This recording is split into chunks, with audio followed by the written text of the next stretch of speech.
Hello, good Woch. Motzei Shabbos Shmini. It's the first Shabbos after Pesach.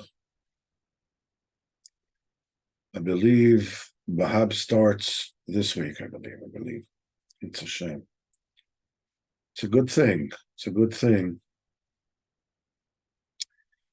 After Yom Tovim, there's a fast of Monday, Thursday, and Monday. And Reb Nosson Bechlal says that a person should,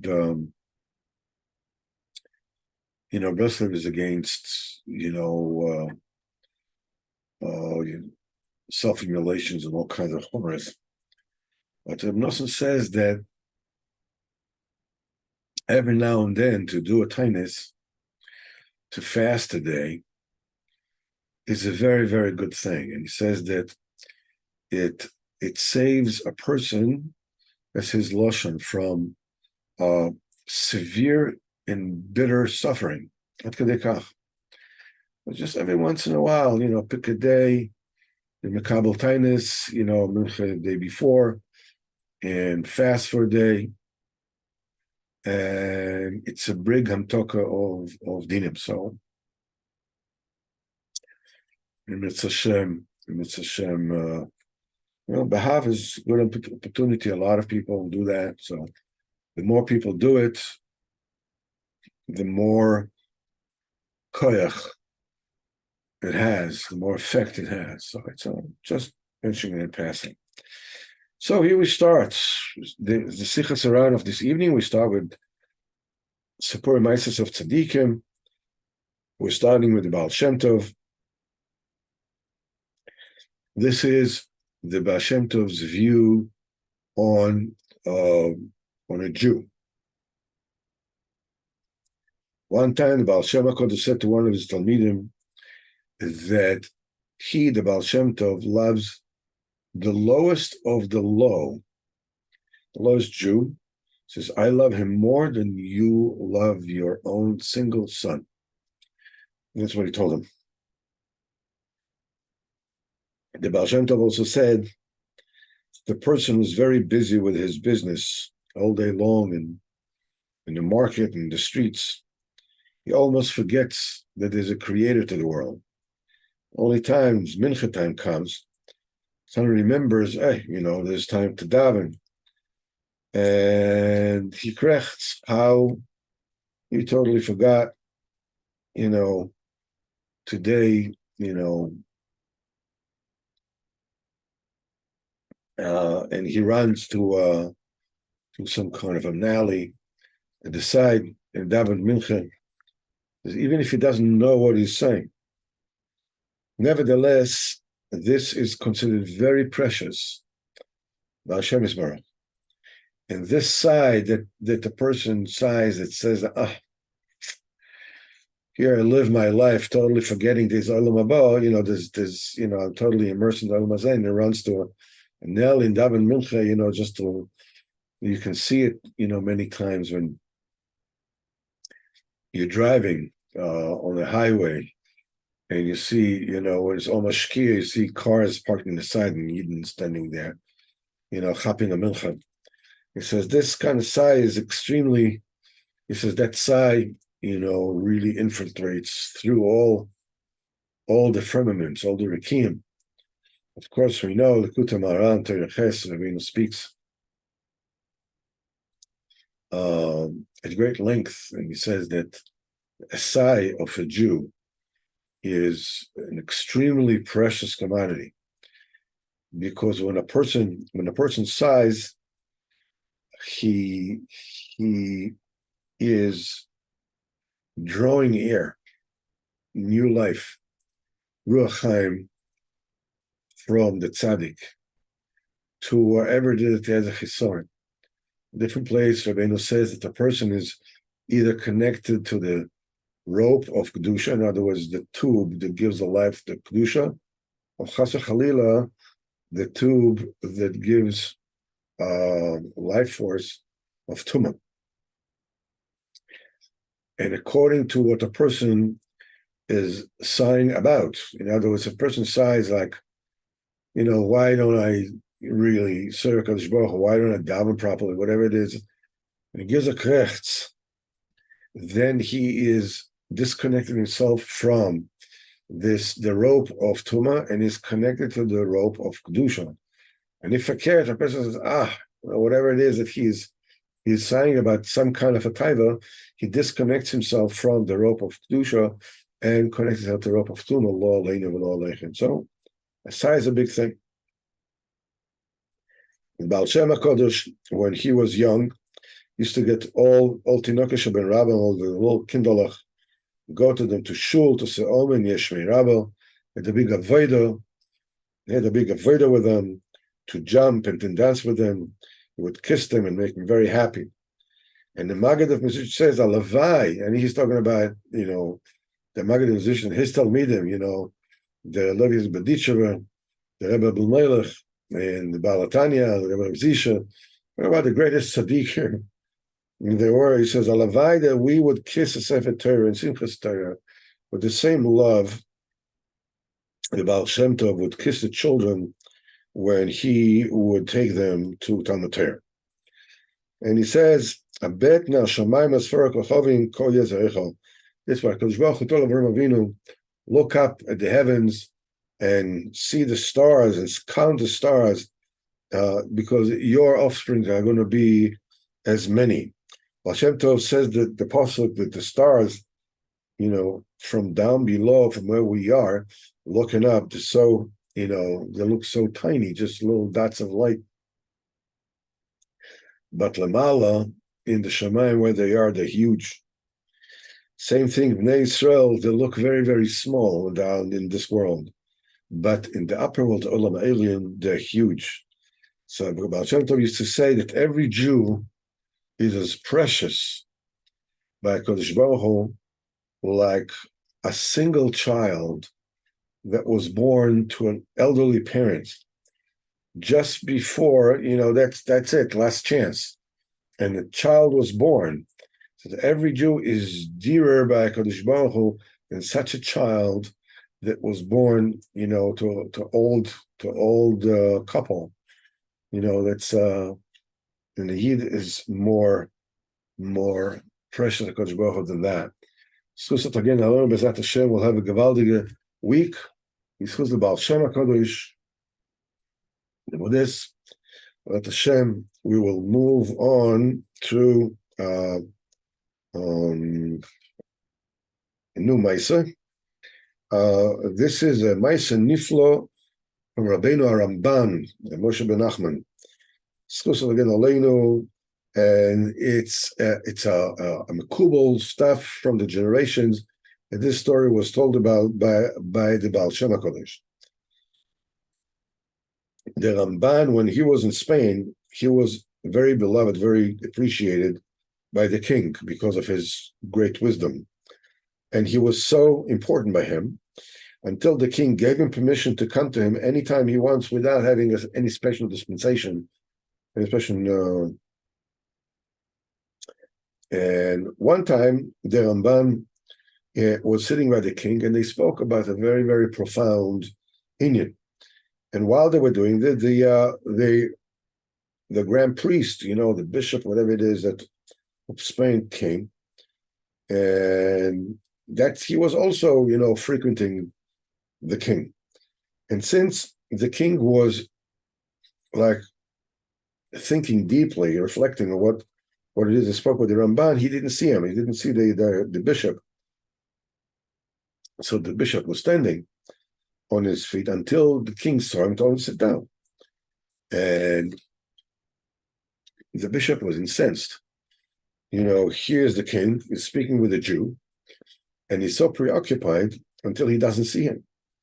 Oh, you can imagine what happened next. He decided, he's going to take care of the quote-unquote rascal Jew and finding out or some kind of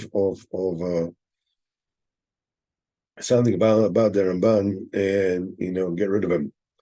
So sometime later, this priest comes before the king and he starts praising the Jews to high heaven, and how they are the wisest, and they are the smartest, and they are the strongest.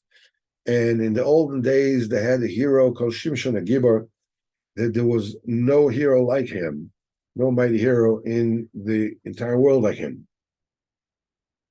And amongst them, there was a king, Shlomo Melech, who was a king who was so wise that he was the wisest of all men. There's never been a person king like him. He says, it's very possible that now also there are such mighty warriors amongst them. And the only thing that prevents them from actually exercising and becoming, the warriors that they ought to be is because they are constantly learning Talmud Bavli. And because they're very weak. The Gemara says that. He says this Israel, Israel are the fiercest of all the nations, if not the Torah, that saps their strength. There's no nation in the world that would stand before them. And he says it weakens them. And because of that, he says they have a lot of nonsense and false opinions in their brain. He says, if there was a possibility, said the bishop to the king, that we could stop them from learning Talmud Bavli Gemara, they will go back to their wisdom and their mightiness.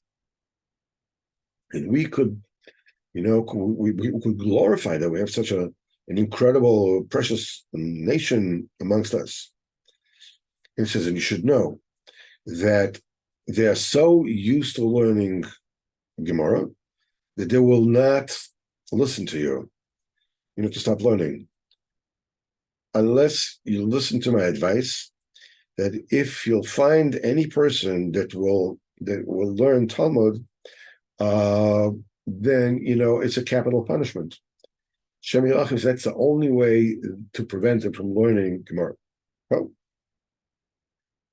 the king listened to him and made a decree. It was a big tzar to the Jews. The Ramban was not afraid. He wrote letters to all the state, all the country, and all the Jews, that anybody who wants to learn, let him learn, and come to his yeshiva and learn. And a few thousands came to him. And when the bishop heard about it, he did the following trick. He called two of the king's ministers, and he told him, I've been wondering for a long time. The Ramban is answering all the questions that the king has, and he says it's such wisdom. It's impossible to figure out how a human being, the main mortal, would have such chokhmah. I have no doubt in my mind that every night angels come to the Ramban, and they reveal to him answers to all the questions that the king is asking. And whatever they tell him in advance, what questions the king will ask him the next day, and they give him the answers to that. That's why, if you listen to me, said the bishop, I will sanctify you with holy water, and then you will go to the house of the Ramban, and you also will see these angels. And you'll also hear what they're saying. Do this many times, and then you tell the king, why don't you consult us? Because you can also answer, give the same kind of wise, profound answers to the Ramban. Because afterwards, when the king is going to ask him, you just tell him what the answer the Malachim told you, and you'll be as precious by him as him. Truth of the matter, of course, it was a trick. He just wanted him to go to the Ramban to see how he's learning Gemara, Barabbi, against the decree of the king. And they will be, ages, they will witnesses to it. Exactly how it was. They went to the house of the Ramban. They didn't see any malachim, didn't hear any malachim. But what they did hear, they heard great voices from the learning of the Gemara. The next day, they came to the bishop. They said they didn't see anything. No malachim, no nothing. They just saw voices of learning. So the Gemara says, what are you talking about? that thing that we spoke about, I'm not going to talk to you about anymore. Malachim, whatever it is. But that which you did witness, you're going to be guilty of concealing this from the king, unless you actually tell the king, because the Ramban has transgressed the Gezerah of the Melech, and he is learning Gemara Barabbim. So you must go immediately to the king, and I will go after you, and I will prop you up. I will repeat what you're saying. And so it happened. They went to the king. The bishop came after that and told the king.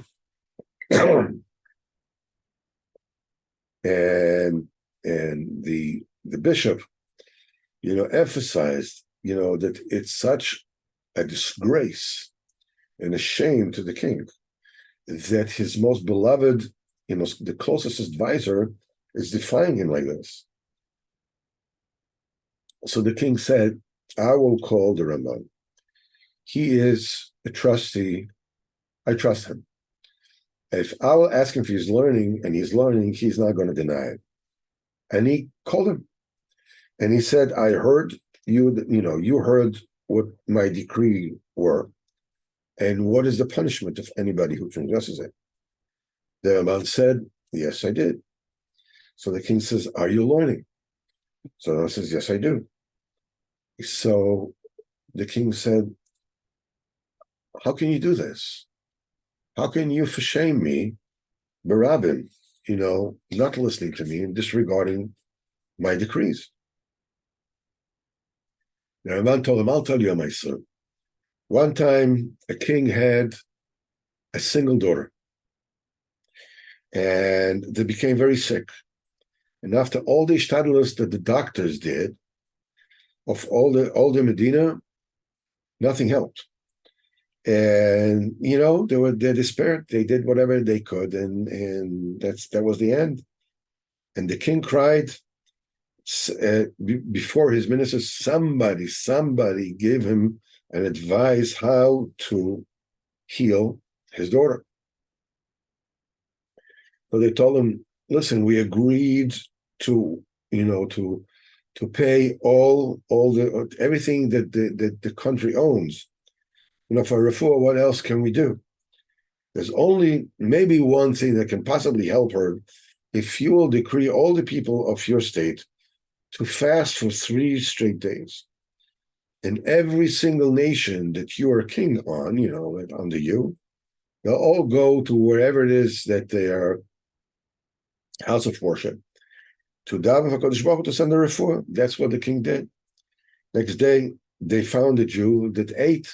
Nobody saw him eating. They brought him to the king. Told him, what did you do? Doctor said that everybody has to fast for 3 days. And it's not going to harm any person to fast for 3 days. Now, you have to be put to death.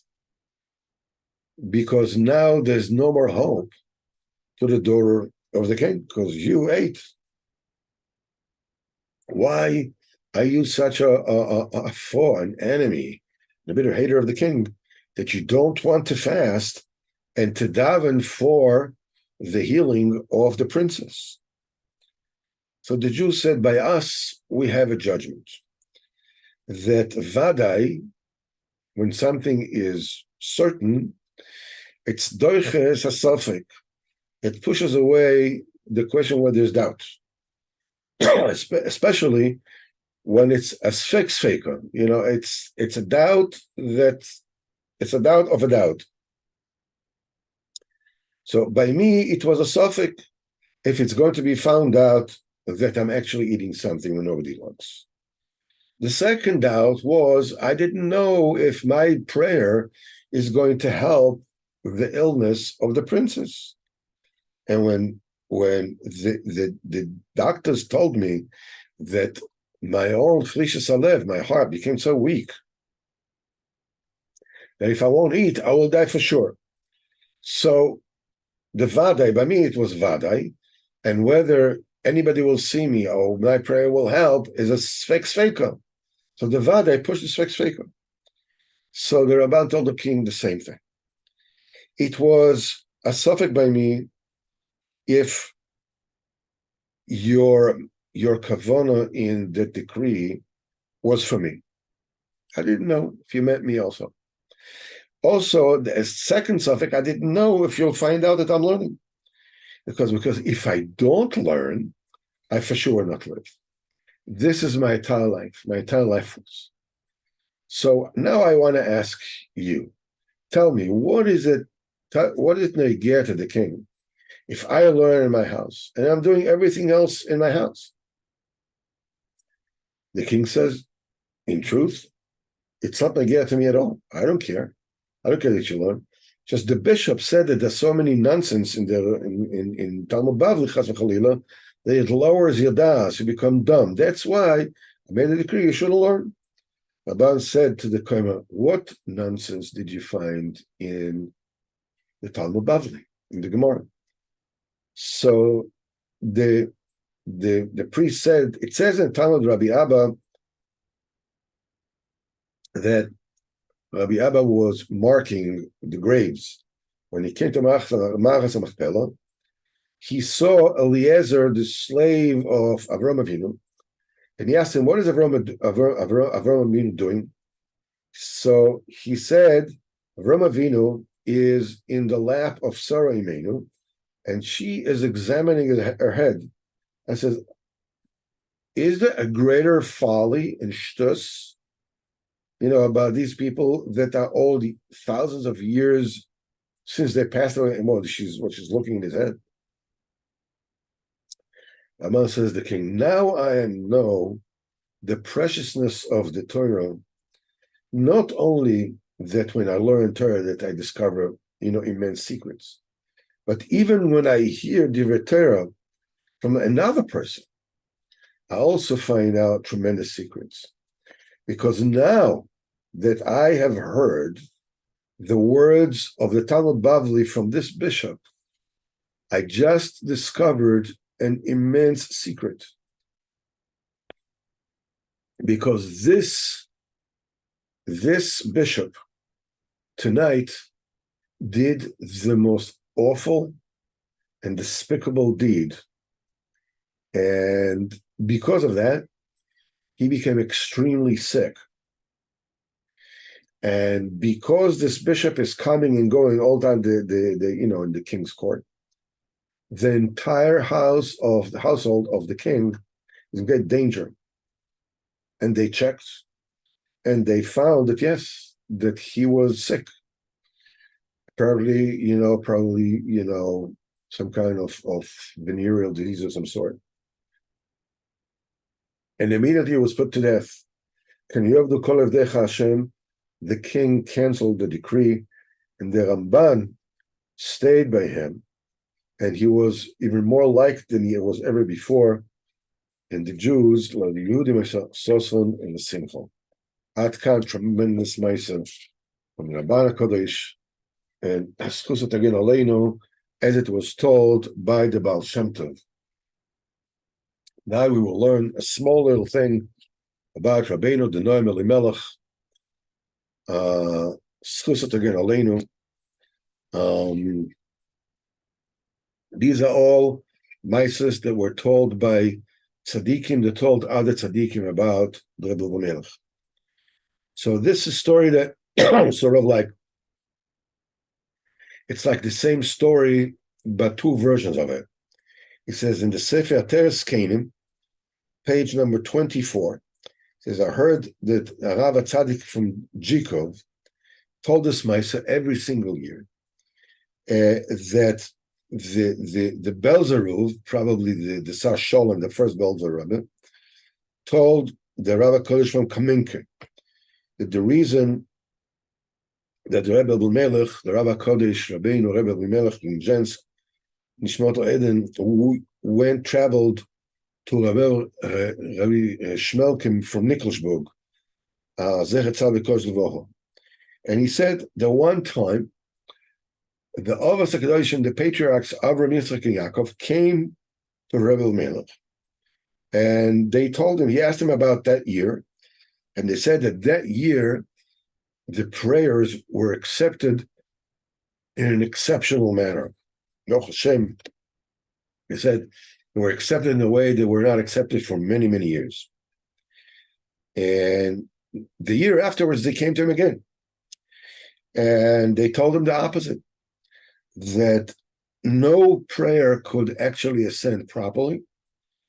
And if it wasn't for the four columns of the world, the world would not be able to exist. So he asked them, who are they? So Avraham Yitzchak Yaakov told him that one of them was Reb Shmelka of Nikolsburg. So he went to him. So as he came to Nikolsburg and he came to Reb Shmelka, so Reb Shmelka ran to him and told him, who were the others? Who the other three? He told him. And that's one way that the story is told.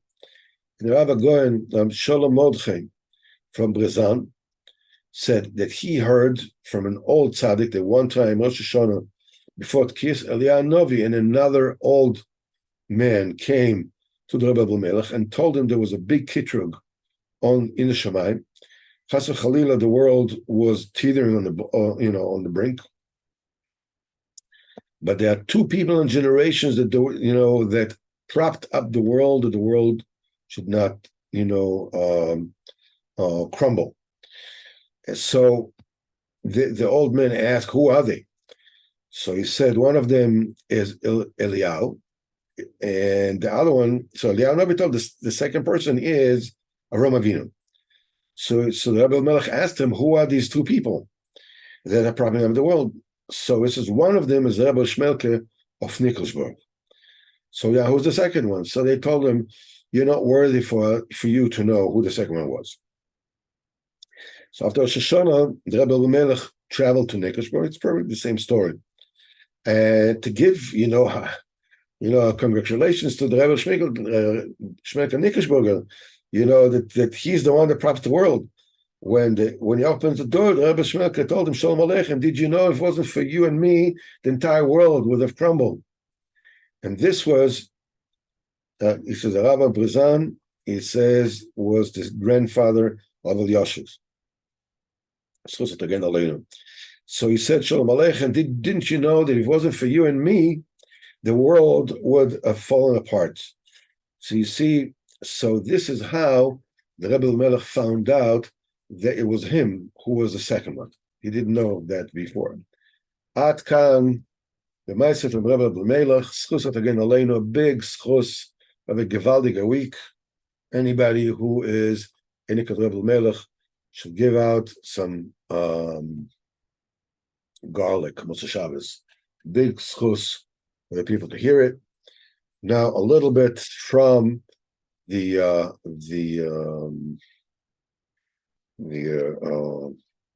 biography of Rabbeinu Arizal. So we're talking about the Chachamim that lived in Tzfas during the time of Rabbeinu Arizal. So one of them, we said that the four Talmidim of Rav Yaakov Beirav were Rabbi Yosef Karo, Rav Moshe Mitrani, the old Rav Moshe Mitrani, this Beis Elokim, and the Shut HaMabit, the famous Shut HaMabit, and Rabbi Elazar Askari, the Baal Sefer HaCharedim. So we're talking first about Rabbi Yosef Karo. Rabbi Yosef Karo was chosen to be the Rav of Tzfas after Rabbi Yaakov Beirav passed away, and he actually traveled a lot, and when he came to Tzfas, it was already after many years of traveling, and he was famous in Klal Yisrael, the Beis Yosef, the Shulchan Aruch, I think it was later, and his writing responses in halacha were famous throughout the Jewish world. And 5 years before the great Girush of Spain was 1688, I don't know. no, actually, it wasn't 88. It was 93 or something like this. 5 years before that, he was born in Toledo, in Spain, the son of Rabbi Ephraim Caro. His name was Yosef. When Rabbi Yosef Caro was 5 years old, his family had to leave in a royal decree, together with all the people, with all the Jews that decided to stay Jewish, to leave their country and leave everything behind. The first station that they went to was Portugal. Not long thereafter, they were thrown away. They were driven away from Portugal as well. That was 4 years later, Reish Nun Vav. And they went from this country to that country, and that country to this country. They went through trials and tribulations you can even imagine. And finally, they ended up in Istanbul. Istanbul at that time was actually the center of the Jewish life after the expulsion from Spain. Istanbul was the Jewish center. It remained that way for a few centuries. And Eretz Yisrael over this was basically, a no man's land. A few people lived here. And they chose to sit, and Ephraim Caro sat there with his household and with his son, Yosef Caro, until he died.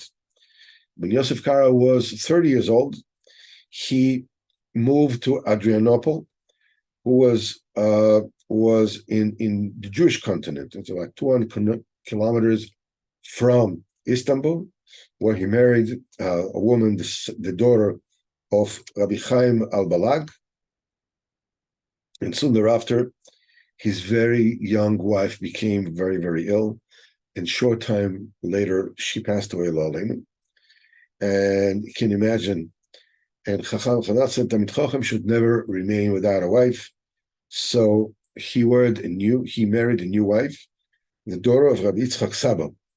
At Adrianople, Rabbi Yosef Caro was friendly with the sages of his generation. He started writing his chidushim on the Turim, Baal Turim, on the 4 Turim. And he wrote all these chidushim and he put it in his own sefer. Of course, it's called Beis Yosef. On his name, lifted huge mountains when it actually came out. From then, after he finished writing Beis Yosef, which basically is bring on all the sugis of the Gemara, all the halachas, all the shittas, Rishonim are out, just unbelievable. The kind of depth and like as wide as the sea and as deep as the sea is the Beis Yosef. And very close to the time when he wrote it, he was called to spend as a Rosh Yeshiva in Nikpil in Bulgaria. The Rav of the town was a very old Sfaradish Chacham, and he disputed the Beis Yosef. And he would chepet with him, and he would make him betzar. Even though the name of the Beis Yosef, everybody knew who he was. It's like, nevertheless, the Jews from congregations all over come to him to nikpil with halachic questions, and he would answer them. But the most of his time he spent teaching Torah in his Talmidim and telling shurim. He found some solace from all the bitterness that the Rav of the town has fed him. By the way, his responses from that period, he used to sign together with the words "Hatarud v'ha'aluv," the bothered and the wretched. Resh Tzadikei, Rabbi Yosef left Nikpil and he went to the town of Tzfas in Eretz Yisrael. And he went through Kushta and from Istanbul, Adrianople. From that he went to Egypt. I want to say in Egypt he stayed for a year. In Elul Resh Tzadik Vav, finally he managed to fulfill his will, and he stepped in the holy town of Tzfat. Very quickly, Rav Yaakov Berav found and he accepted him as a Rav. but he himself became, he accepted Rav as his Rav, but he himself became the Rebbe of a lot of Talmidim.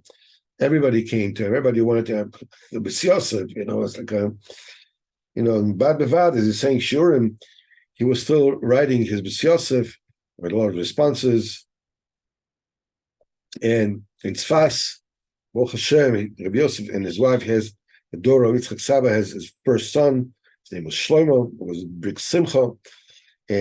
But again, the simcha didn't last long, and his young wife passed away very early. And now this time, the B'si Yosef remained again a widower, and now with a small baby.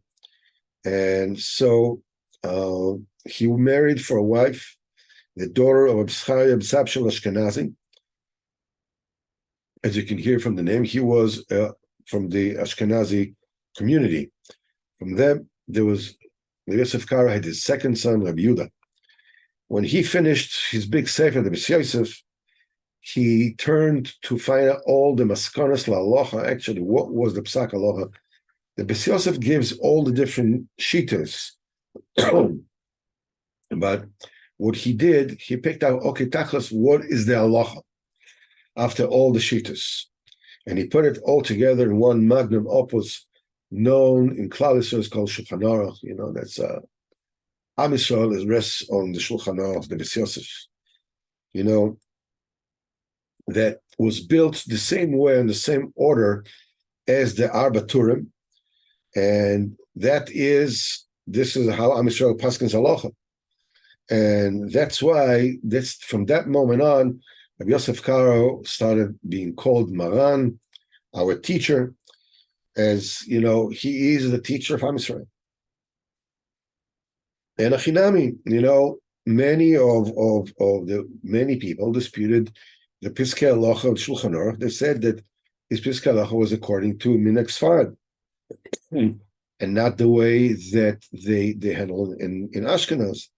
So in Krakow, Moshe Isserlich, who was named the Ramo, he put at the edges of the Sefer his own asagas as all the minogim of the Ashkenazim.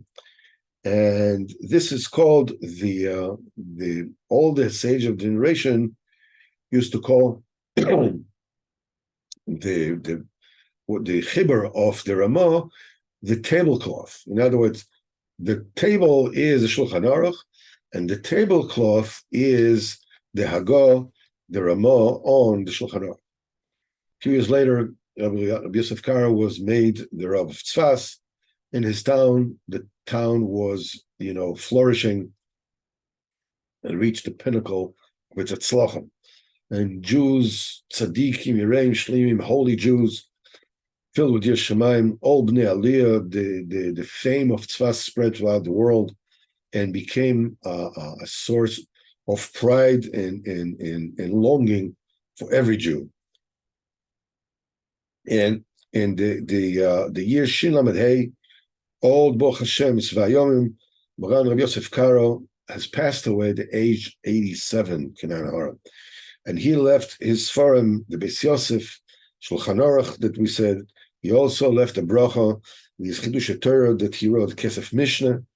That's his Chidushim, all the Yarech Hazok of the Rambam, Responser, Alocha, Avkas Reichel, Shuvas Ba'alocha, Pidaseh Shulchan Aruch, Orachaim, Yerideh, Choshen Mishpat. And he wrote the Klal Talmud, the rules of how to learn Gemara, and drashas that he dashen on the Torah and Shir Shirim, called Or Tzadikim, and more chiburim that were never printed.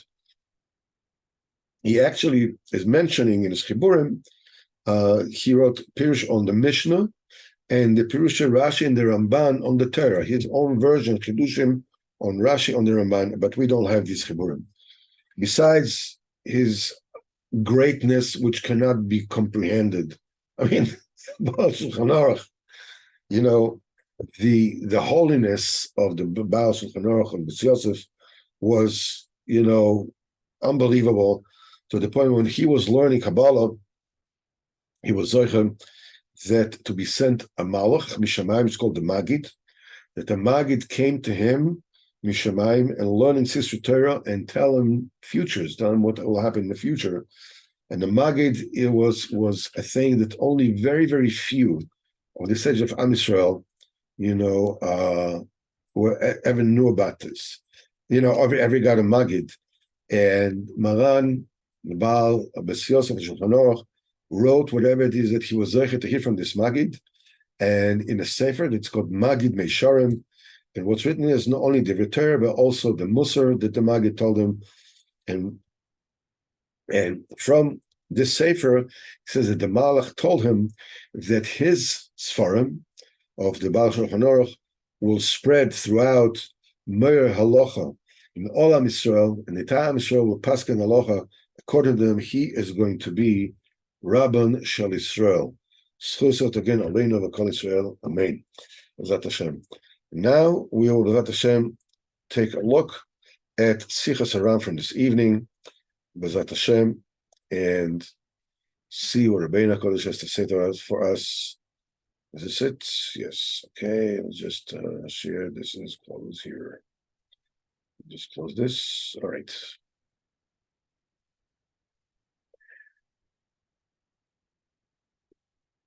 We're learning Sicha number 174. He said, Shamati mi Reb Shimon, I heard from Reb Shimon. Reb Shimon was the Rabbeinu's Mishamish. Rabbeinu told him here in Breslov at the end of the days, the way you see me, everything that I toiled and worked hard and achieved through my avodah from the day that I was born until today, I can achieve all that now in one day. And afterwards, he told me at a different time, I can do all this now in 1 hour. And then he told him, now I can do it in 1 moment. And understand well how far these things go. Because at the time when he told us that Reb Shimon has already achieved what he has achieved, there was already Reb Nachman from Breslov, L'Kutam Haran, and he said that until that particular moment, he said a few times, that all the avodah and all the tremendous asagas that he had, that he did before, he says it's like nothing compared to what he got just now.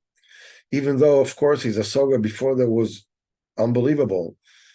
It was before, because until that time, even before he was in Eretz Yisrael, his asaga was unbelievable. And he said that he was embarrassed with this asaga after he came back. And after he came back, obviously, he went up and up and up. The mouth cannot speak and the mind cannot imagine, the heart cannot think.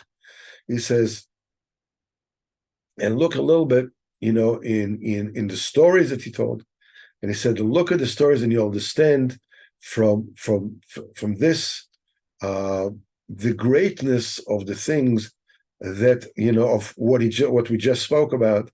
And he said that he also says, when a person is zeicher to das sholem, to a real das, you can do in a Sefer Kodesh Baruch Hu in 15 minutes what a different person has to work hard and toil for 70 years.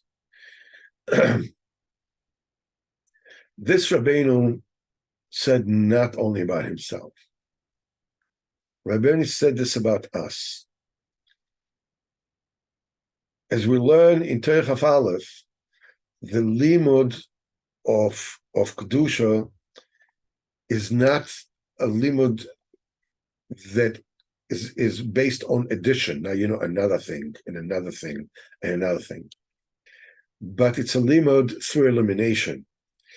The neshama has a capacity to learn everything ad and sof. There's no end to what the neshama can achieve.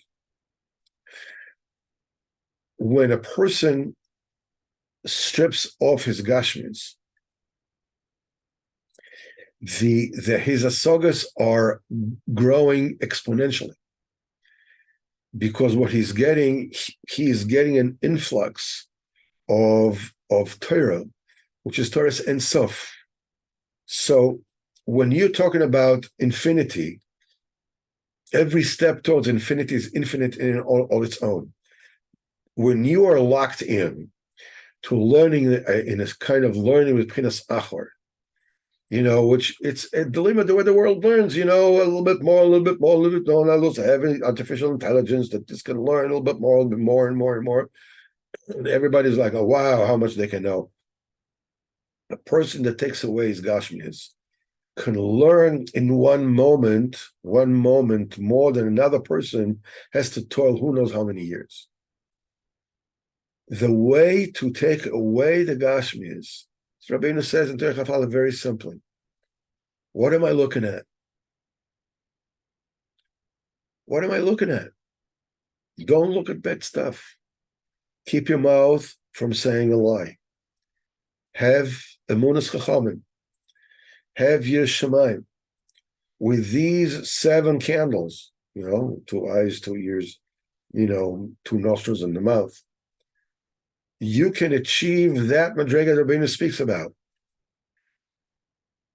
And you will get if you just spend 2 minutes a day speaking Kodesh Baruch Hu, once in the morning and once in the afternoon, I promise you 100% that you will become such an unbelievable chiddush that people will just like where the heck this guy came from? It's totally unbelievable. 2 minutes in the morning, 2 minutes in the afternoon. And what are you supposed to ask for? Just do me a favor. Rabbeinu says in Torah, Yud Beis Chalak Beis Mekutem Haran. Being a Jew is very simple. Look at what's in front of you. If what's in front of you, what it is that you want to do, there's the Kavod Kodesh Baruch Hu in it, do it. If there isn't, don't do it. Rabbeinu says, if you do it this way, you will never, ever fail. It's a matter of becoming used to thinking that way. You're not going to succeed every time. But that's the way to do it. That Hashem, Kadosh Baruch Hu should help us with the schus of all these holy, holy, holy tzaddikim that we learned, the Sipurim, the Maisias, the Rebbe Baal Shemtov, the Ramban HaKadosh, the Rebbe Elimelech, and of course Rabbi Yosef Karo, which in the intro to Arizal, as it were, and of course Rabbi HaKadosh, Rabbi Nachman ben Fege, stand by us where we zoche b'zat Hashem to a tremendous, tremendous bracha, unbelievable summer. Mitzvah Hashem, alavai we should be zoche to fast, best Bahab, Monday, Thursday, and Monday. B'zat Hashem, it's a great, great thing. B'zat Hashem, they're the Klal Yisrael, and should have a gewaldige week and gewaldige summer. And thank you so very much for being here. You didn't have to be alone tonight. Oh, wonderful. Good call, too.